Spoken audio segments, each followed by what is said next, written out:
정치 맞수다. 오늘은 윤희석 국민의힘 선임 대변인, 한민수 더불어민주당 대변인과 함께하겠습니다. 어서 오세요. 어서 오세요. 예, 안녕하십니까. 어서 오세요. 국민의힘이 결국 상임위원장 자리 7개 받기로 했습니다. 오늘 오전 의원총회를 열어서 추인을 했는데요. 이로써 22대 국회 출범 25일 만에 국회가 본격 가동하게 됐는데 일단 추경호 원내대표의 얘기부터 들어보시겠습니다. 원구성과 관련해 국민의힘은 의석수 비율에 따른 7개 상임위원장을 맡아 민생 입법에 집중하겠습니다. 그리고 이재명 방탄을 위한 민주당의 입법 폭주와 의회 독재 저지를 위해 원내 투쟁을 본격화하겠습니다. 우리 윤 대변인한테 먼저 여쭤봐야 될 것 같은데 왜 수용한 겁니까? 추경호 원내대표가 말씀을 좀 하셨어요. 입장문을. 네. 거기에 보면 더 이상 민주당과의 협상이 의미가 없게 됐다. 이런 상황에서 국회에 계속 안 들어가고 있는 것이 책임 있는 집권 여당의 책무를 포기한 것이라는 지적을 지나칠 수가 없었다. 결국은 저희가 뭐 야당 때는 네. 4년 전에는 17대 0으로 상임위원장을 다 민주당이 하게끔 했지만은 지금은 엄연히 여당이기 때문에 그럴 수는 없고 또 국회 운영이 이렇게 장기간 공전이 되는 상황에서는 국정이 뭐 정부나 대통령실에서 하고자 하는 일도 안 되는 거기 때문에 어느 정도 이런 상황을 뭐 감수하고 일단 들어가자는 결론에 이르렀다. 집권 봅니다. 여당이기 때문에 어쩔 수 없는 선택이었다. 그렇습니다. 네, 왜 들어왔을까요? 전격적으로. 전격적은 아니고요. 아니에요? 예, 네. 5월 초중순부터 협상을 했으니까 네. 한 달이 넘었고 22대 국회 개원되고는 거의 뭐 지금 25일이니까 그렇죠. 한 달 다 됐죠. 네. 그동안 계속 국민의힘 여당이 내세운 논리는 관례였습니다. 근데 우리 민주당과 다른 야당들 네. 6개 야당, 전체 7개 야당이죠. 야당은 법대로였습니다.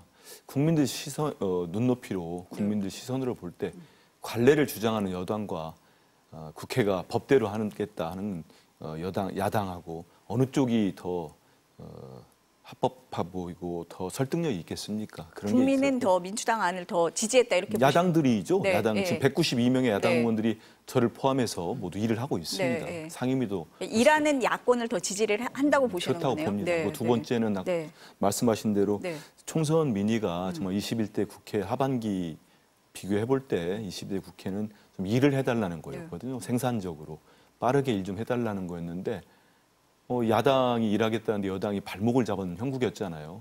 그런 거는 결국 국민들 아무리 야권이 폭주한다고 야당들이 민주당이 한다고 하지만 설득력이 많이 떨어졌다고 봐요. 그래서 추경호 원내대표나 국민의힘 지도부도 더 이상 버틸 명분이 없다고 봅니다. 그래서 7개 상임위원장을 받고 들어오시는 거로 보고 근데 저는 좀 전에 조금 딱한 그 부분이 뭐냐면 원내 투쟁을 하겠다고 하시네요. 투쟁이라는 부분이요. 열심히 하시겠다라는 걸로 받아들여야지. 아직도 본인들이 네, 야당입니까? 집권당입니다. 정말 집권당이에요. 네. 이 나라의 국정을 책임진 정당입니다. 근데 뭔 투쟁을 합니까? 들어서 민생을 챙기고 외교안보를 챙겨야죠. 아직도 좀 생각이 좀 이상한데요. 저는 저거는 좀 이상한 것 같아요. 열심히 하겠다는 뜻인 거죠? 그렇죠. 어쨌든 국회 안에서는 저희가 소수파이기 때문에 뭐 투쟁이라는 단어가 어떻게 들릴지는 모르지만은 다수 야당에 맞서서 저희가 생각하는 그 가치를 실현하도록 노력하겠다는 표시이고 관례와 법을 말씀하셨습니다. 그렇게 따지면 법대로 하면 상임위원장도 11대 7로 나눈다는 건 법적 근거가 없어요. 그거는 그냥 관례에 따라 국회의장이 의석수 비율대로 하는 거고 양당이 합의하는 건데 어느 쪽에서는 관례를 줬고 어느 쪽으로는 법대로 하자고 말씀하시니까 저희 입장에서는 좀 여운이 남습니다. 남는다. 그럼 추경호 원내대표는 꼭 사의를 표명했어야 했을까요? 그거는 이제 본인의 결정인데 어찌되었건 처음 원내대표를 이 국회 임기 내에 맡으셔서 노력을 하셨습니다마는 가시적인 성과를 못 내린 것에 대해서 본인 스스로 많은 책임감을 느끼신 그런 발언이었다고 생각합니다. 어쨌든 법사위하고 운영위를 가져오겠다고 한 상황이었으니까요. 네, 그렇습니다. 그래서 아마 굉장히 많은 고민을 하셨을 거고 어쨌든 사의 표명을 하셨고 그 이후에 이제 진행 상황은 원내에서 또 결정한 상황이니까 지켜봐야 되겠습니다. 그럼 추경호 원내대표의 사의 표명은 책임지겠다 이런 뜻으로 받아들여야 될까요?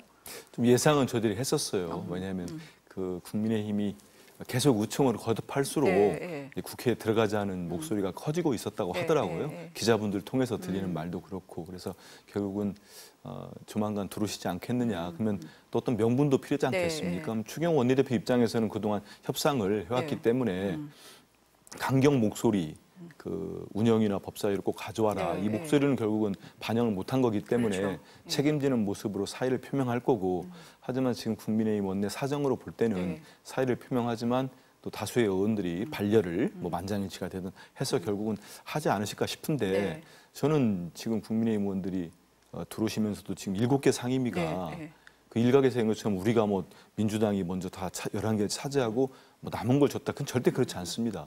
본인들이 집권당으로서 꼭 필요하다고 그동안 주장해왔던 것들을 어찌 보면 민주당 입장에서도 꼭 이런 상임위 필요하겠다고 해가지고 배려한 측면도 있거든요.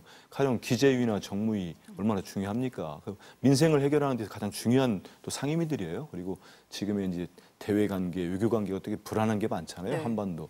외통위, 정보위, 국방위 다 지금 여당에서는 꼭 필요한 필수 상임일 겁니다. 거기에 대한 또 어떤 배분이 된 거기 때문에 추경 원내대표께서도 말씀하시지만 그 강경 국민의힘 의원들 입장에서도 꼭 그렇지만 않다. 추 원내대표는 결국은 저는 다시 또 복귀하셔서 일을 하지 않을까 싶습니다. 모든 상임위가 다 중요하죠. 지금 말씀하신 것처럼 추경호 원내대표가 사의를 표명을 했지만 뭐 재신임하는 그런 수순으로 갈 거다 이렇게 보시죠? 뭐 저도 개인적으로는 그렇게 보는데요. 어쨌든 원내 의원들의 어떤 결정에 따른 그런 과정이 있어야 하기 때문에 제가 지켜보자는 말씀만 드리겠습니다. 네, 알겠습니다. 사실 민주당 입장에서는 이제 국민의힘에서는 입법 속도전이다 이런 얘기를 많이 했었어요. 그러면 이제 국민의힘이 상임위에 들어오게 되면은 뭐 달라지게 되는 겁니까? 뭐 국민의힘이 제동을 걸게 됩니까? 어떻게 아무래도 보세요? 이제 국민의힘 의원들께서 상임위원장을 맡으면 상임위원장의 권한이 상당히 큽니다. 회의를 소집하고 회의를 열지 않을 권한도 있기 때문에 여러 가지가 있을 겁니다. 그런데 그런 부분들은 지금 저희들이 볼 때는 이제 국민의힘 의원들이 상당히 국회가 열린 지 한 달 가까이 되는 상황에서 또 여론이랄지 아무튼 민주당과 야당들이 생산적으로 지금 일을 해왔잖아요. 거기에 이제 밀려서 좀 측면이 있기 때문에 저는 7개 상임위가 지금 말씀드린 대로 경제나 외교 안보 정말 시급한 사항이 너무 많습니다. 뭐 러시아의 문제도 있고 북한과 러시아 문제도 있고 많거든요. 전세 사기 부분도 있고 여러 문제가 많기 때문에 그 상임위원장 맡았다고 또 야당이 다수 의석을 점할 거 아닙니까? 192석의 야권 의석이 있기 때문에. 근데 열지 않거나 아니면 또 일방적으로 운영하기는 쉽지 않을 겁니다. 결국은 이 또한 그 협의에 의해서 또 여야가 합의에 따라서 이루어질 거라고 봅니다. 그럼 민주당이 주도하고 있는 입법 속도전이 조금 늦춰지거나 뭐 이런 거에 대한 우려는 없으세요? 어떠세요? 상임위별로 많이 다를 겁니다. 다른데 가령 이제 지금 하나 예를 들면 정무위가 이제 7개 상임위 중에 국민의힘 상임위원장이 이제 들어오실 텐데 정무위에서 지금 저들이 볼 때는 현안이 여러 가지가 있습니다만 그 중에 하나가 이제 국민권익위원회 최근에 문제가 있었지 않습니까? 지금 국민권익위가 제가 자료를 찾아보면 2008년도에 생긴 이후로 국민들로부터 저렇게 조롱과 모욕을 당한 적이 없었던 것 같아요. 결국은 윤석열 대통령과 김건희 여사 이번에 명품백 관련된 정말 누가 봐도 얼처구니 없는 결정을 내렸잖아요. 그런 상황인데 그래서 저희 이제 정무위 야당 의원들은 이건 정말 이제 여야당이 안 들어오니까 입법 청문회도 필요하고 불러서 질의도 해야 되겠다 했는데 이제 정무위원장이 국민의힘 의원이 맡으실 텐데 누가 될지 몰라도 근데 그분께서 또 용산 눈치나 보면서 국민권익위 열리지 않도록 하려고 한다면은 그거 파행되겠죠. 근데 그걸 국민들이 바라시겠습니까? 결국은 어느 상임위든 이제는 국민들이 원하는 대로 열릴 수밖에 없고 우리 민주당 입장에서는 국민들이 원하는 법안들을 철회 나갑니다. 단적인 예로 뭐 지금 해병대원 특검법과 방송 정상화법이 있으니까 그런 법만 지금 민주당이 속도내고 있냐 절대 그렇지 않습니다. 저도 이제 의총에 계속 참여를 했는데 저희들이 26개 법안을 지금 당론으로 결정을 했는데 거기에는 소상공인 지원하는 법부터 해가지고 정말로 많은 민생 법안입니다. 그럼 26개의 민생 법안을 저희들이 다 올렸거든요.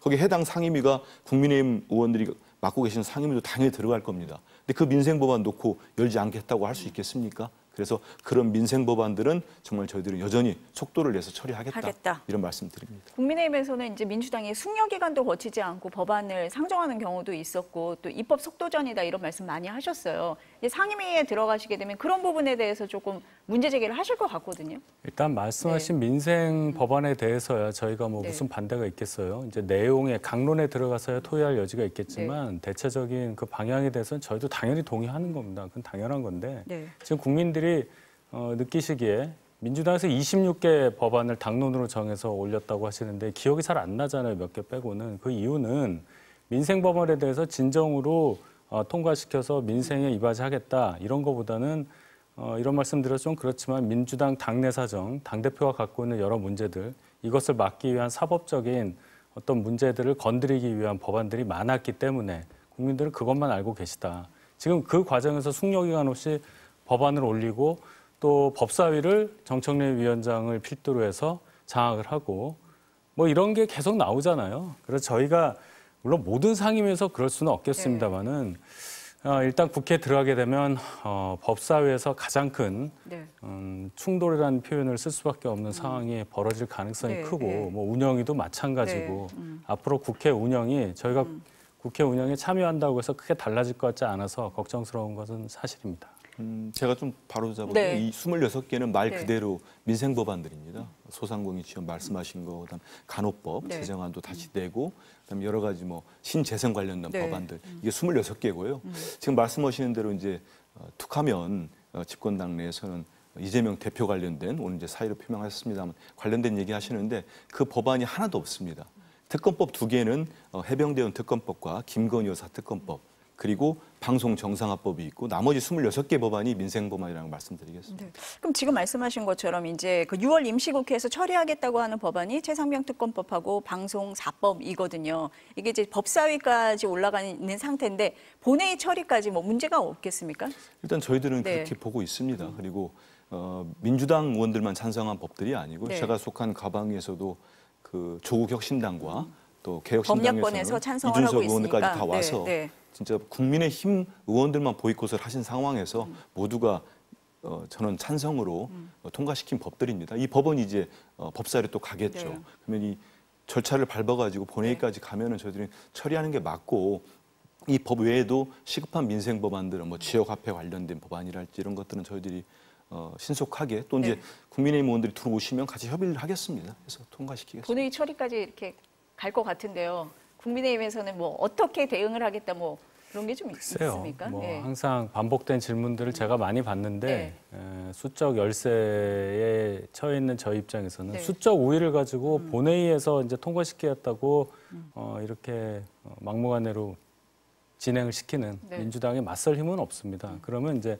기승전 거부권 이렇게 가는 건데 이 상황이 민주당에도 결코 도움이 안 된다고 봐요. 저희하고 협의 없이 과방위를 통과했다거나 각종 상임위를 통과해서 법사위에 올라갔다. 그것을 본회의에 올린다. 아무 의미가 없을 겁니다. 저희가 이제 국회 들어가니까 뭐 협의한다고 하셨으니 다시 한번 그 법안 내용에 대한 검토가 있어야 한다고 저는 봅니다. 네, 이게 잘 협의가 좀 됐으면 좋겠습니다. 일단 상임위에 들어간다고 하셨으니까요. 다음 얘기 한번 넘어가 볼게요. 국민의힘 전당대회 얘기인데요. 뭐 민주당이지만 같이 좀 봐주세요. 본격 당권 레이스가 이제 시작이 됐고 4파전 구도로 치러진다. 어제 뭐 다들 출사표 던지셨는데 후보들의 출사표부터 한번 들어보시겠습니다. 가나다 순입니다. 저 나경원은 대선에 출마하지 않기로 했습니다. 그리고 이번 당대표를 맡아서 우리 정당을 정말 제대로 바꾸고 그래서 2027년 대선에서 반드시 이길 수 있는 정당의 기초를 만들겠다는 말씀을 드립니다.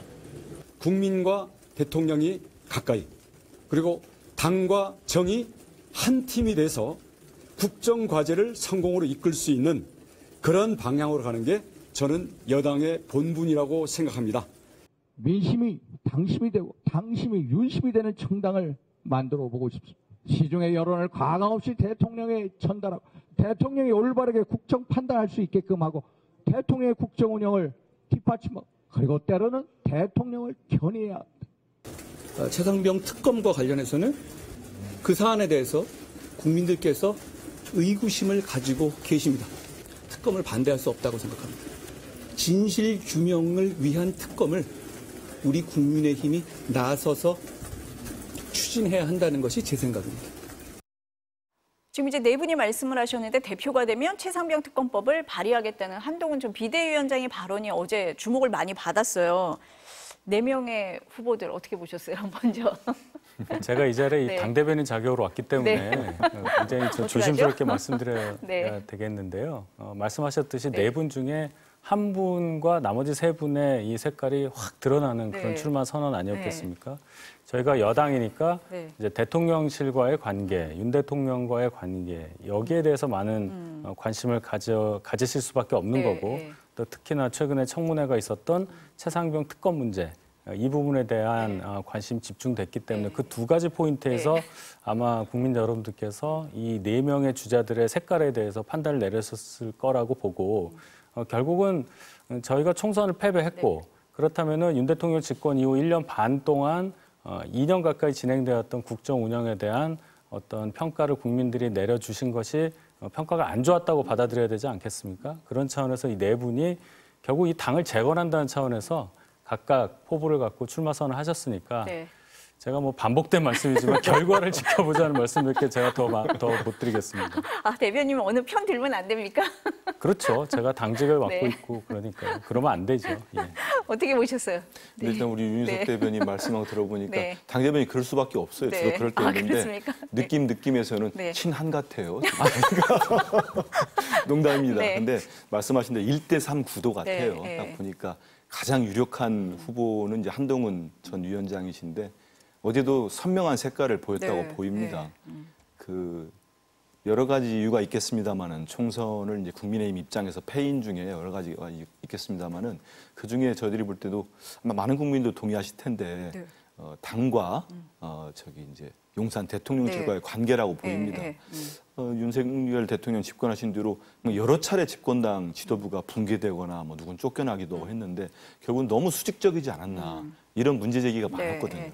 근데 어제 4분 이제 그 출마 선언이랄지 네. 한 분은 미리 했습니다만 보면은 한동훈 위원장은 확실하게 본인은 이제 대통령과 거리를 수평적 두겠다. 관계라는 수평적 표현을 관계라는 썼죠. 표현을 예, 썼습니다. 예, 예. 그리고 이제 해병대원 특검법 문제도 네. 단서조항 붙였습니다만은 지금까지의 여권 기류와는 완전히 다르죠. 필요하다는 걸 인정했지 않습니까? 네. 거기에다가 들리기로는 용산에서 싫어하는 것 중에 하나가 특별감찰관인데 본인이 당대표가 되면은 바로 추진하겠다고 했습니다.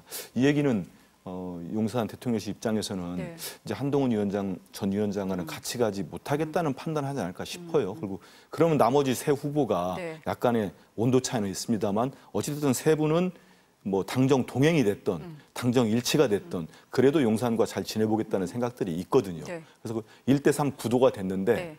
저도 흥미롭게 지켜보고 있습니다. 그러면은 어떻게 나올지는. 대통령하고 각을 세운 이유는 뭐라고 보세요? 이제 뭐 어쩔 수 없는 어쩔 수 상황까지 없다? 온 것 네, 같습니다. 네, 어제 네. 그 말씀도 하셨더라고요. 한동훈 전 위원장이 공적 관계와 사적인 관계를 그런 얘기를 구분하겠다고 했죠. 했죠. 예, 그러니까 예전 검찰에서 인연은 더 이상 윤석열 대통령과의 인연은 없다고 보는 것 같습니다. 그리고 본인의 어떤 이제 정치를 본격적으로 시작하겠다고 하신 거고 네. 거기에 따라서 본인의 또 발반할 네. 길이 있지 않겠습니까? 그 과정에서 윤석열 대통령과는 이제 다른 본인의 길을 길을 가겠다. 간다? 그렇죠. 네. 저 정도 지지를 네. 받고 또 당내에서 네. 많은 당원들이 또 지지를 하면은 네. 할 수밖에 없는 상황이 온 것 같아요. 근데 다만 저는 현직 대통령 임기가 3년 가까이 남았는데 과연 성공을 할 수 있을 것인가? 아니면 대통령 입장에서 네. 대통령을 또 주변에 있는 세력들이 그러면 저거를 끝까지 용인할 것인가? 이런 부분을 좀 지켜볼 필요가 있을 것 같습니다. 말씀하시기에 조심스럽다 그래서 조심스럽게 여쭤보겠습니다. 대통령하고 각을 세운 건 맞다고 봐야 되죠.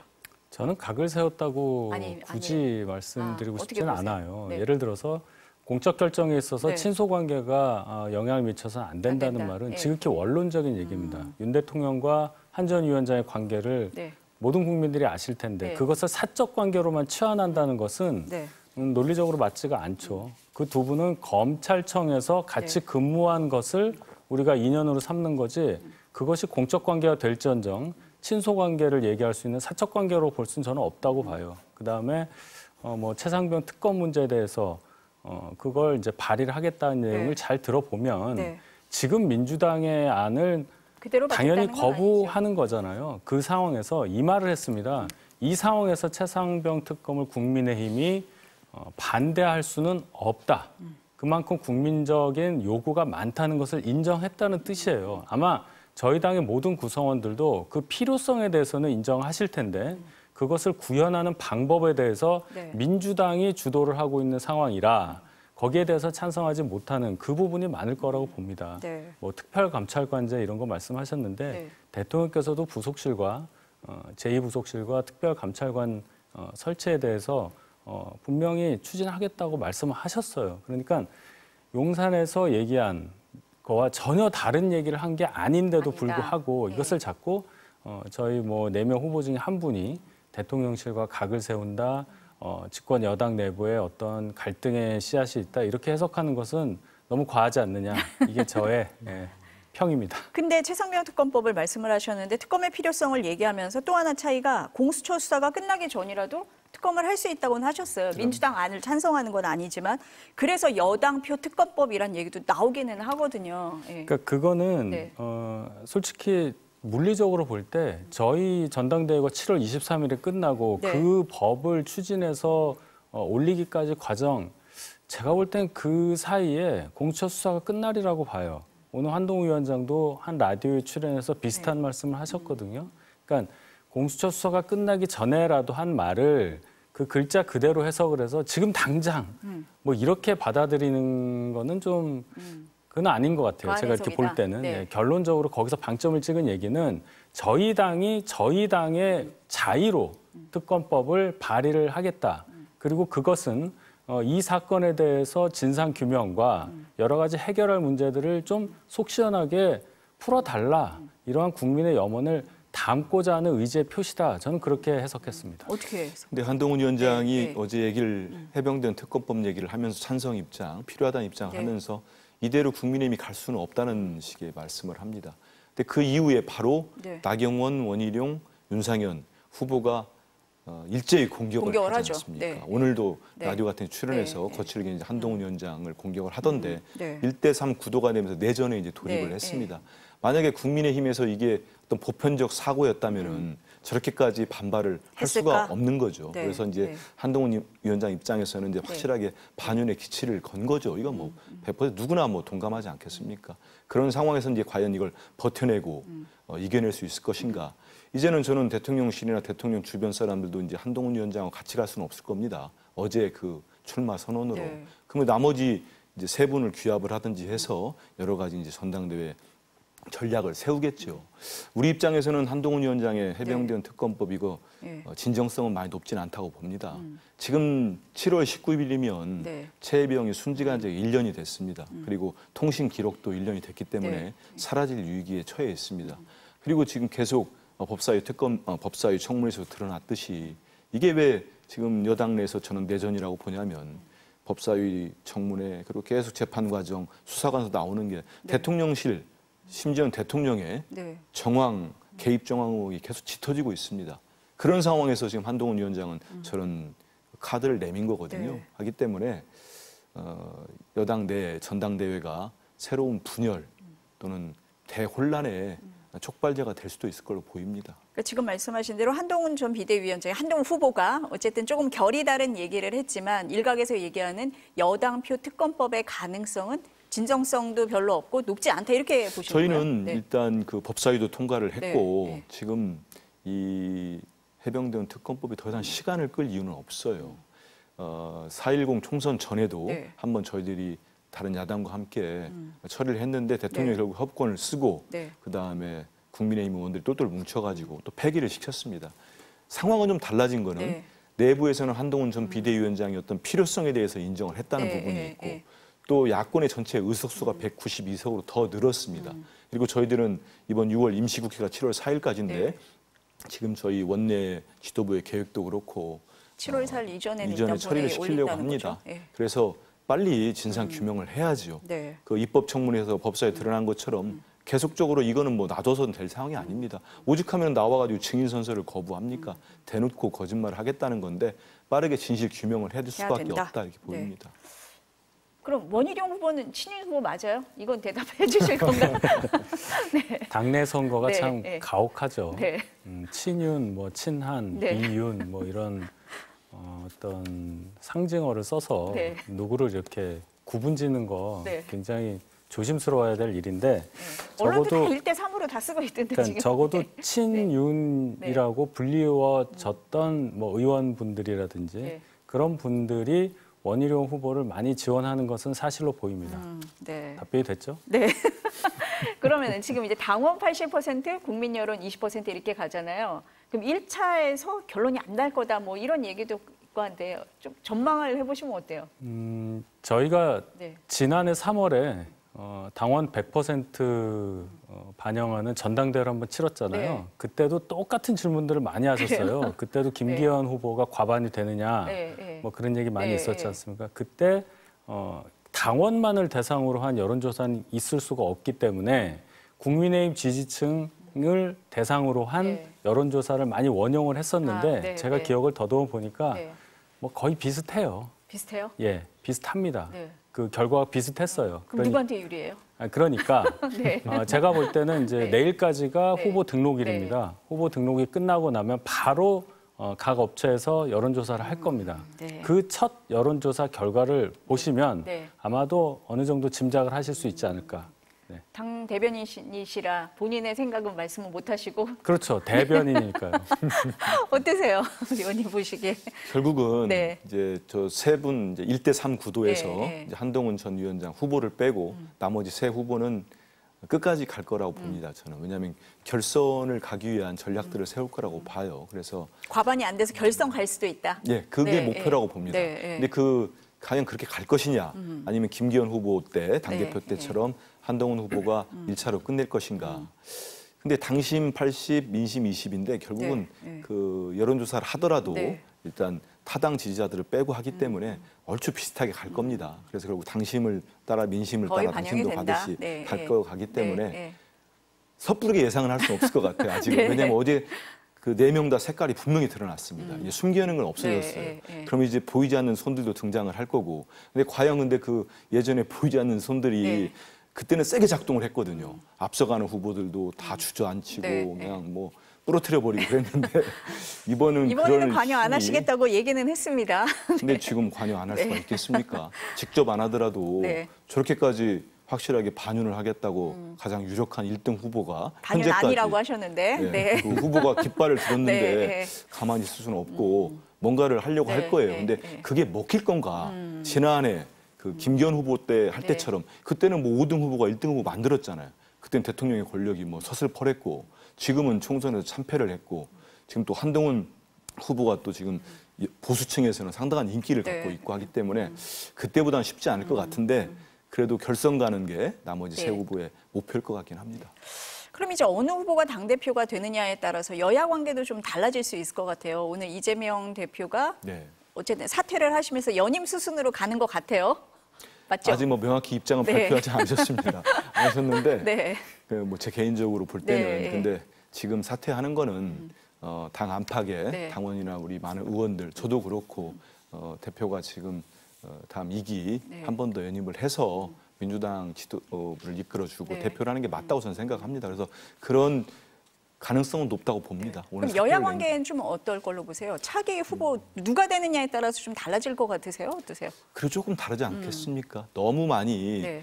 그동안 지금처럼 네. 완전히 대통령실, 그러니까 용산의 뜻에 따라서 그 예산안 편성할 때까지도 그랬거든요. 우리 윤 대표 아시겠지만 국민의힘 원내 지도부가 정말 자율성이 거의 뭐 제로에 가까웠습니다. 그래서 상당히 협상하는데 어려웠던 우리 원내가 기억이 나는데 그렇게 당정 일치를 내걸어서 만약에 그 후보가 당대표가 되면은 정말 여권 내에서 호흡이야 맞겠지만은 국민들을 보실 때는 이건 뭐 수직적 당정 관계 2라고 생각할 겁니다. 시즌 2라고 보실 거고 그러지 않고 네. 지금 일단은 그 출사표에서 던진 대로 수평적으로 가겠다는 후보가 네, 됐을 네, 때는 네. 물론 뭐 말 따로 행동 따로이면은 뭐 아무 의미가 없는 네, 거지만 네. 그러지 않고 말 한 대로 행동을 이행한다고 하면은 또 다른 여야 관계가 또 맺어질 수도 있겠죠. 네.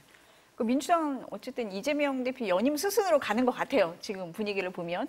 그럼 차기 당대표가 누가 되느냐에 따라 좀 달라질 걸로 보세요? 아니면 뭐 비슷할 걸로 보세요? 민주당은 뭐 이재명 대표 체제니까 민주당이 바뀔 리는 없을 것 같고 이제 저희가 네 분 중에 어느 분이 대표가 네. 됨에 따라 네.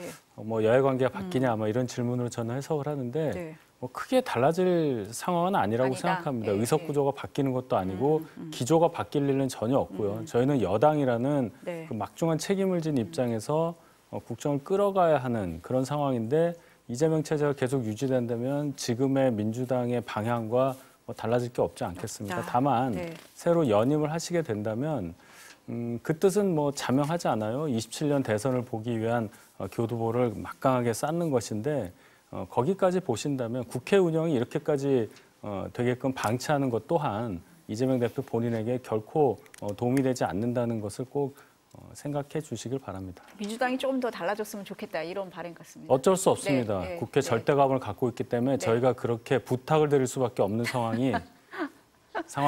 네. 좀 협치가 잘 됐으면 좋겠습니다. 다음 얘기 한번 해볼게요. 지난 20일 금요일이죠. 야당 단독으로 법사위에서 최상병 특검법의 입법 청문회가 열렸는데요. 당시 현장 상황을 좀 보고 얘기 시작하겠습니다. 절차대로 법대로 규정대로 진행되면 될 일입니다. 한 사람의 경로로 인해서 이 모든 것이 꼬이고 모든 것이 엉망진창이 되고 지금 현재 수많은 사람이 범죄자가 되었습니다. 증인 선서를 거부하시겠습니까? 네. 공소 제기 당할 위험성이 남아있는 상황으로 증언 거부권까지 있습니다. 선서는 안 하고 증언하겠다? 처벌 안 받으니까 거짓말 마음대로 할 수 있으니까 그렇게 하겠다? 안보상 중요한 사안이기 때문에 이 자리에서 답변 드릴 수 없음을 양해해 주시기 바랍니다. 정상적인 인간이라면 그런 얘기를 할 수가 없어요. 공직자가 아니라 인간도 아니라 이 말이야. 한 발 들고 두 손 들고 서 있으라고. 뭐. 잠깐만요. 이시원 증인 10분간 퇴장하세요. 일어나세요. 10분간 퇴장하세요. 대변인 어떻게 보셨어요? 내용이야 뭐 여러 해석이 있겠는데 법사위원장이 저렇게 증인들을 벌 세우는 것처럼 하는 거는 진행 방식에 문제가 있다. 진행 방식의 문제가 아니라 기본 품성이라고 할까요? 거기에 대해서 너무 많은 아쉬움을 느낍니다. 국회 들어오신 지 얼마 되시지 않은 박균택 의원 소리 지르잖아요. 반말도 했습니다. 박재원 의원 아무리 정계 원로라고 하지만 손 들고 서 있으라는 벌주라는 말까지 하고 이걸 바라보는 국민들이 무슨 생각을 하실까? 제가 아까 이렇게 국회가 파행 운영되면 민주당이 좋지 않을 거란 얘기가 바로 이 지점입니다. 국민들은 심판이잖아요.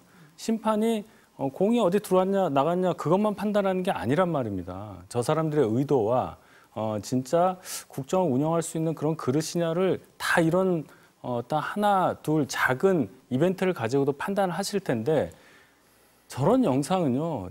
저는 상상을 못했어요. 그 뉴스를 보면서도 10분간 나가 있으라고 하고 그런 경우가 없었다는 것은 그것은 역으로 그래서는 안 된다는 것의 방증일 텐데 나가도 한참 나간 것이다. 민주당 내부에서 분명히 비판이 있을 거라고 저는 믿습니다. 내용이나 뭐 취지와는 상관없이 일단 진행 방식에 있어서 국민들이 보기에 좀 문제가 있다 이렇게 봤을 거라는 말씀이신 거예요? 형식이 저렇기 때문에 내용이 들리지 않아요. 지금 분명히 증인들이 선서를 안 한 부분에서 분명히 질타할 부분이 있고 거기에 대해서 최상병 특검의 어떤 필요성이라든지 그런 걸 분명히 민주당에서 주장할 근거가 될 텐데 그것은 완전히 없애버리고 본인들 감정풀이만 했던 그런 청문회가 되지 않았습니까? 그럼 민주당이 얻는 게 없죠. 어떻게? 만약에 일부 국민들 사이에서는 저런 모습들을 보고 좀 뭐 위원장이랄지 일부 위원들의 태도나 이런 진행 방식이나 보고 불편하신 분들이 전 일부는 있을 거라고 봅니다. 만약 그게 국민 다수의 생각이고 국민 다수의 판단이라면 오늘 국민의힘은 국회 정상화 하겠다는 얘기 안 합니다. 계속 거부해도 됩니다. 왜? 국민들 볼 때 저걸 우리 편을 들어줬구나 생각할 겁니다. 그렇지 않거든요. 좀 전에 박정훈 대령의 수단장의 말에 전 다 들었다고 생각합니다. 한 사람의 경로 때문에 온 나라가 엉망진창이 돼버리고 수많은 범죄자가 생겼습니다. 그 한 사람이 누굽니까? 우리 국민들이 다 알아요. 그리고 아무리 무슨 뭐 형사소송법인지 법에 그게 증언 거부권, 증인 거부권, 증언 거부권이 있다고 하더라도 젊은 해병의 죽음을 많은 국민들이 왜 그랬을까? 그 억울한 죽음의 진실을 밝혀달라고 얼마나 많은 목소리를 내고 있습니까, 우리 국민들이. 그런데 전 국방부 장관, 전 국방부 차관, 사단장 셋이 와가지고 증언을 안 하겠다고 거부를 해버립니다. 대놓고 거짓말하겠다는 거예요. 제 주변에 글쎄요. 10분 퇴장에 화난 국민 저 못 봤습니다. 정말 저런 사람들이 이 대한민국의 군을 이끌었단 말이야? 왜 이 나라가 이렇게 엉망진창이 됐어? 우리 해병대가. 되게 보수적인 분들도 그런 얘기 하시더라고요. 우리 군. 그래서 그 대놓고 거짓말한 게 너무 많아요. 대략 예를 들어서 하나만 거짓말하다가 드러난 거. 신범철 전 차관. 대통령과 통화했잖아요. 네. 회수와 관련된 통화를 했다고, 회수와 관련됐다고 인정을 해버렸습니다. 이거 상당히 저는 이분이 그나마 남아있는 양심을 가지고 폭로를 한 건지 아니면 말 실수를 한 건지 책임을 회피하려고 하는지 몰라도 이거 되게 엄중한 발언을 한 겁니다. 되게 나중에 크게 이게 갈 가능성이 높습니다. 많아요, 이런 부분들. 사단장 수중수색을 지시 안 했다고 했는데 금방 들통납니다. 한 걸로 드러나고. 이런 과정들을 우리 국민들이 전체 청문회를 못 봤더라도 기사를 보고 많은 짧은 영상들을 보면서 판단을 다 했다고 봅니다. 그래서 결국은 해병대원 특검법이 필요성이 더 높아졌고 이런 여론들이 커지니까 국민의힘도 결국은 국회에 들어왔다고 봅니다. 네. 아까 형식적인 부분은 조금 지적이 있을 수는 있습니다. 근데 이제 증인 선서 거부한 부분에 있어서는 법적인 권한이라고 해도 의혹을 키운 건 아닌가 이런 지적도 있어요. 그 부분은 어떻게 보세요? 증인이 선서를 거부할 수 있는 권리를 법조문에 명시적으로 두었던 취지를 생각하면 될 겁니다. 거기에 대해서는 뭐 제가 개인적인 권리이기 때문에 뭐라고 평가할 건 아니고 형식에 있어서 조금 지적이 있다. 그 조금이라는 표현은 저는 맞지 않다고 봐요. 저는 그걸 굉장히 강조를 했었고 내용 측면에 있어서도 뭐 말씀하신 부분 상당 부분 동의합니다만은 이것과 저희가 등원하는 거는 전혀 달라요. 그걸 연결시켜서 말씀하시니까 한민수 의원님께서는 저는 청문회장에서 품격과 예의를 갖춰서 말씀하시리라 믿습니다. 그러면은 이번 입법청문회가 국민적 기대에 부응했다 이렇게 보세요? 아니다 이렇게 보세요? 전혀 못했죠. 형식이 틀렸기 때문에 그 이후에 나왔던 내용이 들어오지 않았다는 거죠. 지금 영상도 보면은 의원들이 민주당 국회의원들이 증인에 대해서 윽박 지르고 뭐 예의에 어긋나고 품격에 맞지 않는 발언한 거 그리고 10분 퇴장 이것만 회자되잖아요. 내용에 대해서 자 세세하게 얘기를 했었던 여러 증인들이 무슨 얘기를 어떻게 했고 어떤 부분이 지적당했다는 거는 그렇게 강조되지가 않잖아요. 제가 그걸 얘기하는 거예요. 뭐 이 강조가 안 된다고 단정해서 얘기하기는 그러니까 저도 막 감정적으로 얘기할 수 있지만은 현상만 얘기하는 겁니다. 그게 사실이잖아요. 그러니까 지금 MBC에서도 이 영상을 이렇게 틀었잖아요. 내용을 짚은 게 아니라 제 말씀은 형식이 갖춰져야 메시지가 들어온다. 그런 차원에서 민주당의 국회 운영 방식은 바뀌어야 한다. 이 말씀을 드리는 겁니다. 하시는 거다. 네. 그런데 그 김계현 해병대 사령관, 제가 신범철 차관도 얘기했습니다만 본인 이런 얘기 해왔습니다. 그동안 경로 관련된 거를 박정훈 대령에게 전달한 적이 없다. 이렇게 해왔는데 다 드러나 버렸지 않습니까? 어제 박정훈 대령도 있었고 박정훈 대령이 한 사람의 경로로 수많은 범죄자가 생기게 됐다. 나라가 엉망진창이 됐다. 이 얘기를 했지 않습니까? 증언을 거부해버렸어요. 이런 모습들을 보면은 이게 어떻게 형식과 태도의 문제겠습니까? 진실을 감추려는 거죠. 대통령이 전 국방부 장관과 통화한 이후에 우리가 청문회를 통해서 다 느꼈습니다. 와, 어떻게 그 임성근 사단장이라는 사람이 도대체 누구길래 그 사단장 하나 구하겠다고 대통령 통화 이후에 용산 대통령실이죠. 국방부, 국가수사본부, 온 국가기관이 정말 단 하루에 수십 통씩 통화를 합니다. 8월 2일 날 수사기록 다시 찾아오는 날 찾아오고 박정훈 대령이 보직 해임되는 날. 이 과정들이 정상입니까? 우리 국민이 알게 된 거예요. 이 청문회를 통해서 여러 가지 그런 부분을 눈여겨봤을 거다. 그럼요. 봤기 때문에 그런 지금의 뭐 국민의힘의 어떤 태도도 그렇고 국회에 들어오는 것도 그렇고 결국은 이 해병대원 특검법의 필요성이 당위성이 아주 높아졌습니다. 이런 거가 결국 국민의힘도 이번에 다시 이 특검법이 국회에서 처리가 되면은 대통령이 저는 거부권 안 쓰시고 못 쓸 거라고 봅니다만은 설사 거부권을 또 쓰신다고 하면은 전 국민의힘 의원들이 예전처럼 21대 국회 마지막처럼 또 똘똘 뭉쳐가지고 국민의 민의를 뜻을 거부한다? 저는 쉽지 않을 거라고 봅니다. 근데 지금 말씀하신 것처럼 지금 상황이라면 거부권 쪽으로 갈 것 같아요. 지금 이제 야당에서 단독 처리한 법안에 대해서는 동의할 수 없다는 게 국민의힘 입장이고, 그런데 하나는 이게 다시 돌아와서 재표결을 하는 시점은 국민의힘 전당대회가 다 끝나고 새로운 당대표가 선출된 이후일 가능성이 지금 높거든요. 그런 것도 좀 영향이 있을 거라고 보세요? 어떠세요? 글쎄요. 본회의 끝나고 나서 이게 송부가 되면 네. 15일 안에 제의를 요구를 해야 되거든요. 그렇죠. 저희 전당대회가 7월 23일이라 네. 그렇지 않을 것 같은데요. 7월에 또 국회를 열어야 뭐 하겠다면 되잖아요. 모르겠습니다. 예. 왜냐하면 7월 국회는 이제 보통 거의 안 합니다. 안 열리긴 안 열리니까. 한데 그러면은 또 8월로 그래서 가게 이제 뭐 8월 네, 8월 말씀하신 얘기가 대로 나오는 거죠. 8월 국회가 예, 나오면은 네. 이제 국민의힘 새 지도부가 왔을 때 재의결할 가능성이 높아진다는 거고 네. 말씀하신 대로 이제 어느 후보가 당 대표가 되냐에 따라서 조금 달라질 수 있는지를 또 있다고 네, 봅니다. 네. 왜냐하면 한동훈 후보가 가장 유력한 지금 후보가 여러 단서 조항을 붙였습니다마는 본인도 이제 여러 과정들을 볼 겁니다. 이번 청문회 과정도 볼 거고 그 이후 진행되는 국민 여론도 살필 거 아니겠습니까? 네. 그런 과정에서 본다면은 새로운 특검법을 만들자는 것과 이미 또 제의가 왔을 때 본인이 당대표로서 어떤 결정을 할지를 많은 국민들이 볼 거거든요. 저는 뭐 다른 판단도 나올 수도 여지가 있거나 있다. 뭐 가봐야 되겠죠. 아니요. 그보다는 저는 우선적인 건 뭐냐면 대통령이 이번만큼은 거부권 안 썼으면 좋겠습니다. 일단 저희는 민주당이 단독 처리해서가 아니라 네. 그 법안 내용 중에 민주당과 야권만 특검을 추천할 수 있는 조항. 추천하고 네, 또 네. 대통령이 만약에 임명을 안 했을 경우 강제적으로 임명할 수 있는 규정까지 넣은 거 거기에 반대를 한다는 뜻을 이미 얘기를 네, 했고 네, 네 명의 당권 주자 모두 거기에는 다 네. 동의하고 있기 때문에 어느 분이 당대표가 되셔도 적어도 민주당이 대통령의 추진하는 법안으로는 안 될 거다. 거부권에 네. 거부권을 건의하는 거는 뭐 네. 맞다고 봐야죠. 이 말씀하시면 간단하게 하면 네. 아니 정말 내로남불 같아요. 내로남불의 극치예요, 극치. 만약 그것 때문에 한동훈 후보도 그런다면은 네. 윤석열 대통령이 그런다면 정말 내로남불 극치입니다. 본인들이 지금의 자리에 오는데 저는 결정적 영향을 미쳤다고 보이는 최순실 국정농단, 박근혜 국정농단 사건 때 특검법이 똑같았습니다. 대통령이 속한 교섭단체 배제를 하고 야당에서 추천을 했습니다. 당시 제3당이 국민의당이 추천한 사람이 박영수 특검입니다. 그런 선례가 그럼요. 있다. 네. 문재인 정부 네. 때 드루킹 특검. 그때도 민주당이 추천권을 포기했어요. 국민의힘과 야당들만 했습니다. 이번도 똑같습니다.